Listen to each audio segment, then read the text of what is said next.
lagi bersama kita di Items Informasi ke teman-teman milenial. Tentunya bersama aku Ayunda Taya. Dan aku Alfidiat Moko, pastinya hanya di Mata Milenial Indonesia TV, Matanya Indonesia. Sebelumnya kita ingin mengucapkan Gong Siva Coy, Selamat Tahun Baru Imlek bagi kalian yang merayakan. Betul banget ya, semoga di Tahun Baru Imlek ini kita semua menjadi lebih sukses ya kan, dan lebih gembira lagi. Amin. Dan dekorasi kita juga udah menunjang banget ya Kak, kostum kita juga untuk tema hari ini yaitu Hari Imlek. Betul banget, tapi sebelumnya aku ingin kasih tahu dulu nih ya sedikit mungkin ya informasi tentang Imlek. Adalah tahun baru untuk masyarakat Tiongkok dan mereka ini merayakannya itu di tanggal yang berbeda, bukan tanggal 1 Masehi ya. Tapi memang ya semua orang memang merayakan tahun baru, tapi memang untuk masyarakat Tiongkok ini ternyata mereka memiliki tahun barunya sendiri. Dan memang ada beberapa alasan ya kan. Salah satunya itu kenapa tahun baru Imlek itu selalu berubah setiap tahunnya. Nah ini itu karena sesuai dengan matahari teman-teman.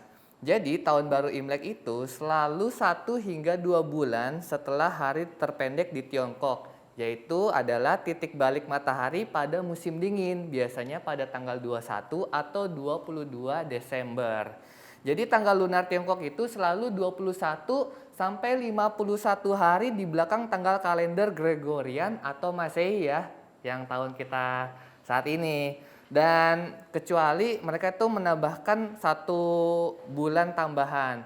Jadi biasanya ya kalau tahun baru Imlek ya, itu antara tanggal 21 Januari sampai tanggal 19 Februari setahu aku gitu. Jadi berubah-ubah. Karena mungkin kan kita selama ini selalu bertanya-tanya ya kenapa tanggal Imlek itu nggak tetap gitu ya. Dan taunya itu penjelasannya teman-teman. Iya. Dan kalau kita ngomongin Imlek itu identik dengan beberapa hewan nih Kak Alfi.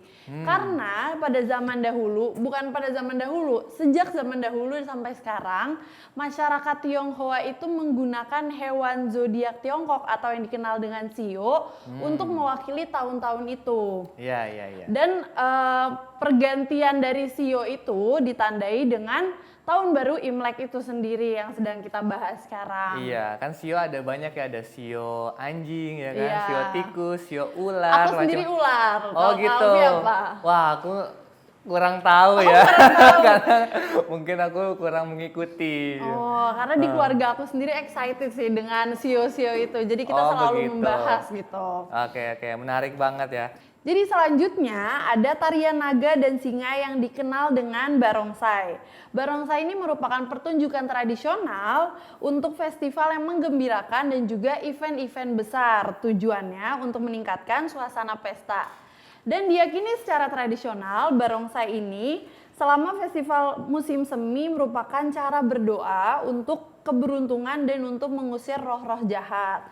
Serta barongsai ini juga merupakan simbol kebahagiaan, kesejahteraan atau kegembiraan. Oke, memang meriah sekali ya ketika kita nonton barongsai. Jadi kita Betul. memang ikut euforianya ya, Taya. Benar, dan bahkan di mall-mall tuh biasanya juga ada barongsai ya Kak. Betul banget, di mall, di jalanan ya kan. Pokoknya ketika Imlek itu sangat meriah sekali. Dan memang yang identik dengan Imlek itu adalah pembagian angpau nih. Betul Biasanya ya. banget. Anak-anak ya kan sangat senang sekali nih ketika Imlek karena mereka bakal dapat uang. Benar, sebenarnya nggak cuma anak-anak, bagi kita iya. yang masih bisa menerima juga excited pasti Iya, kan. betul. Nah, kalau amplopnya ini juga unik ya, dari ampau ini biasanya tuh warnanya merah. Jadi amplop berwarna merah ini diberikan untuk mendapatkan keberuntungan dan menjauhkan diri dari setan atau roh jahat ya. Jadi dalam budaya Tiongkok, merah itu adalah warna keberuntungan. Jadi memberi uang dalam amplop merah itu adalah cara untuk memberikan harapan terbaik. Nah, itu biasanya ada uangnya gitu. Dan amplop merah ini itu disebut uang keberuntungan. Jadi walaupun uangnya mungkin bukan merah ya, tapi amplopnya merah, itu diharapkan bisa memberikan keberuntungan dan keberkahan. Dan ngomongin soal angpau, ada juga yang paling bikin excited dari perayaan Imlek ini yaitu makanan khasnya. Oh iya, betul banget Biasanya ya. kan berupa kue-kuehan ya. Jadi kayak lebaran sih sebenarnya Iya. kan, kalau lebaran ada nastar ya. Iya, ini juga kuenya manis-manis juga ya, Ta ya. Betul. Yang pertama ada kue keranjang atau yang dikenal dengan Niangao, memiliki arti yaitu tahun yang lebih sejahtera. Makanya kue keranjang ini biasanya disajikan saat sembahyang dan juga jamuan saat makan ketika Imlek. Dan yang kedua ada kue mangkok.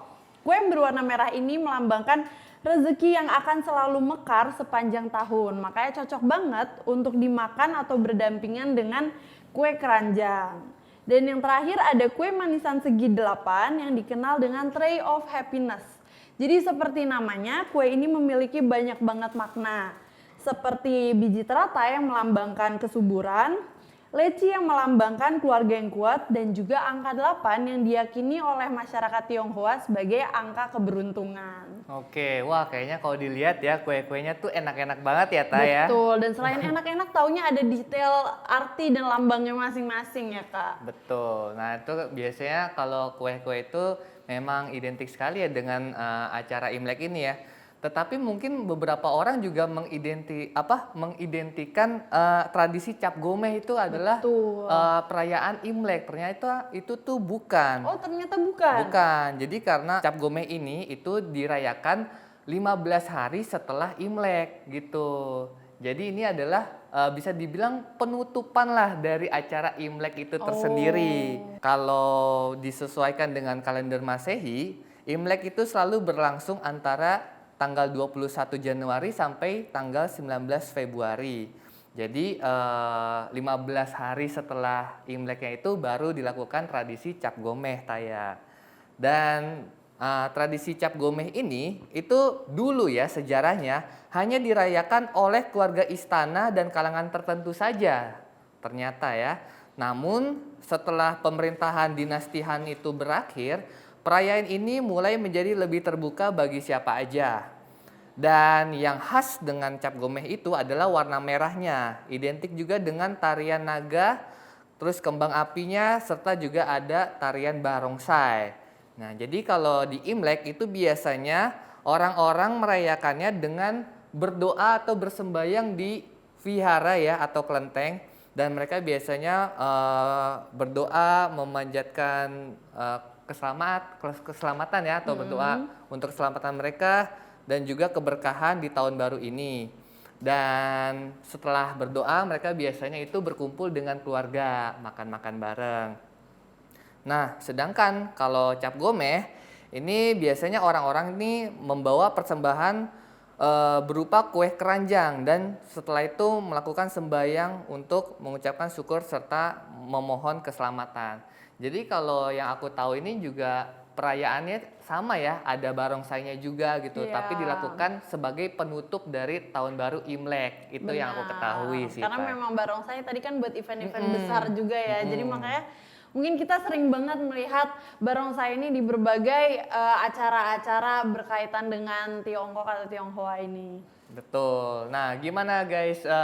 Kalian biasanya ikut merayakan juga gak ini tahun baru Imlek ya? Biasanya kalian kemana aja atau hal-hal apa saja yang kalian lakukan ketika tahun baru Imlek ya kan? Atau jangan-jangan semua makanan tadi tuh ada di meja mereka Kak. Iya. Udah lengkap nih taunya. Betul. Kita juga excited banget ya dengan Imlek ini kan kita jadi Betul. tahu ya beragam budaya yang ada di Indonesia ini. Benar. Dan juga perlambangannya ya berupa tahun baru, harapan baru. Pasti itu semua yang dinantikan oleh orang-orangnya Betul kan. banget. Nah, kalau penasaran kira-kira perayaan Imlek di negara-negara lain itu seperti apa? Kita akan bahas di segmen selanjutnya. Jadi jangan kemana-mana, tetap di Items Informasi ke teman-teman milenial.